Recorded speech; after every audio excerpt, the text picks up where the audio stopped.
Hi everyone, my name's Anne-Marie. Welcome to this how-to video. Today we've got a gorgeous card using our FabScraps Days Gone By collection, and it's a shaker card with the shaker centre and the paper roses, etc. And I've got to admit, with hindsight, I didn't create a video to show you how to make the shaker. I did create a video to show you how to make the paper roses.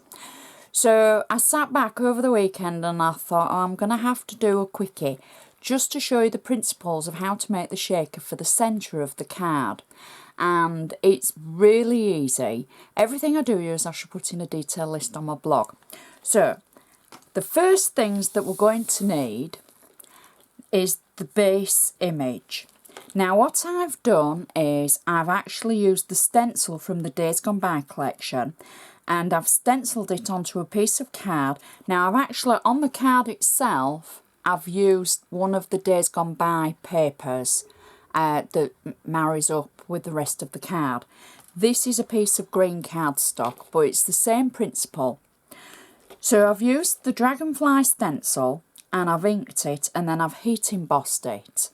I've added foam tape around the edge. Now the foam tape is in strips.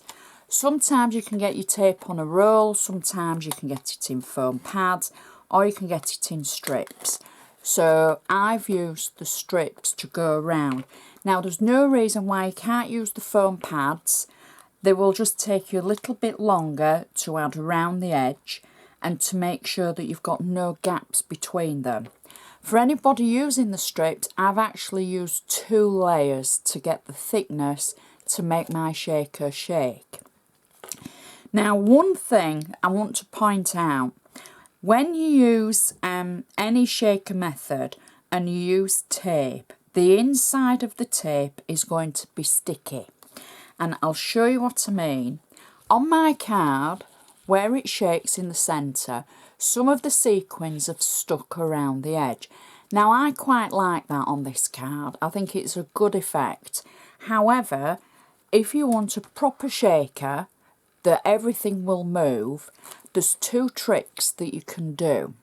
You can either use chalk dust or something from the anti-static pad that you might have, or even talcum powder, to run around the inside using a cotton bud or something very similar to, if you're wanting to save the environment. Maybe your finger, God's dibbler. If you pat it into the edge to stop the inside of the edge being sticky. You want the top sticky because you want it to stick onto the acetate, etc. So, but inside you want it non-sticky. As I say, I don't mind it, so I leave mine. The second option, you can always add a little bit of your clear glue on the inside and let it dry. Don't do anything until that glue has dried to create a kind of seal. Glossy accents or your white glue would be good for that. Again, don't get it on the top.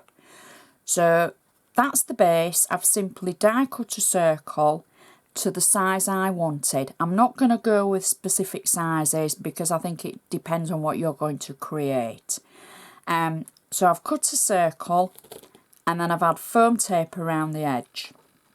Second, I've die cut a second circle which is the same width as the first one, and then I've die cut a centre to make a frame.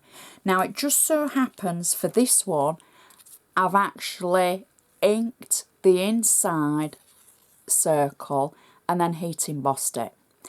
Now for demonstration purposes I've got flat tape on the back of this. Flat tape works really well.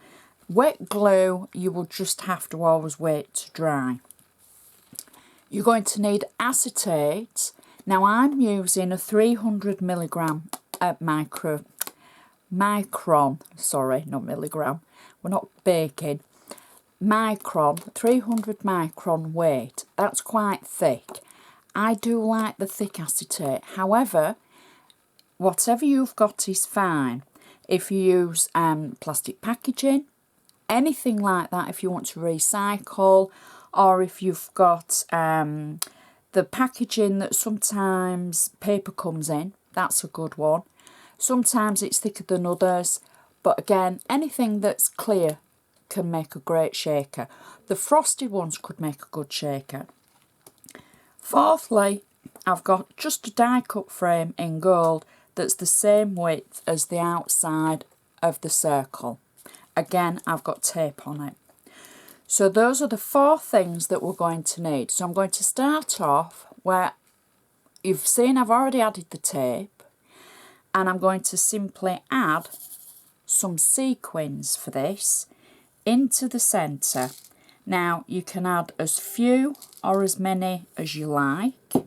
I'm just going to add a few, and I want them to sit just in the middle until we've finished. Now this is the part where if you've added glue or something around the edge and you're waiting for it to dry, they would stick to it if you don't wait. So we can put that to one side. The frame that I've cut, I've got flat tape on the back. This is what I'm going to add the acetate to. So I've cut the acetate to a random shape because it's quite thick. It goes through the die cutting machine, but you might need your scissors to finish off the shape. So I simply stick to kind of a random shape that I know will fit at the back of the circle. So I've just picked it up and now it's stuck to the tape on the back. Now because we've already got the foam around the edge, I can simply add this to the edge over the top. Now there's different ways to make shakers, and next week we're going to have a special. We've got 3 different shows next week, 3 different episodes, Monday, Wednesday and Friday, all with featuring shakers, and they've all got different methods. I'm saying different methods, they're roughly along the same lines, but different ways to use and incorporate shakers into your card. I think you'll like them. So we've stuck the top of the frame onto the base. Now the extra frame is for decoration, and this is simply going to go just around the edge of the actual shaker part, just to jazz it up a little bit, because that's what we did for the actual card. So I'm just showing you how I did the shaker section. And then press it down firmly around the edge to press that foam on, and then give it a shake, and you can see how everything in the centre shakes. You can see the dragonfly behind it, and it's just going to look great on your card. So hopefully that gives you an insight into how I've made the shaker for today's project. Check the blog for lots of other projects. Check the blog to see today's tutorial in full and the tutorial for the paper roses. Give me the thumbs up, please share the videos. I hope they help. I hope the mini how-tos help and explain how I get to a certain point. And I just hope you've enjoyed them. So I'd like to say thank you so much for watching. I shall see you next time.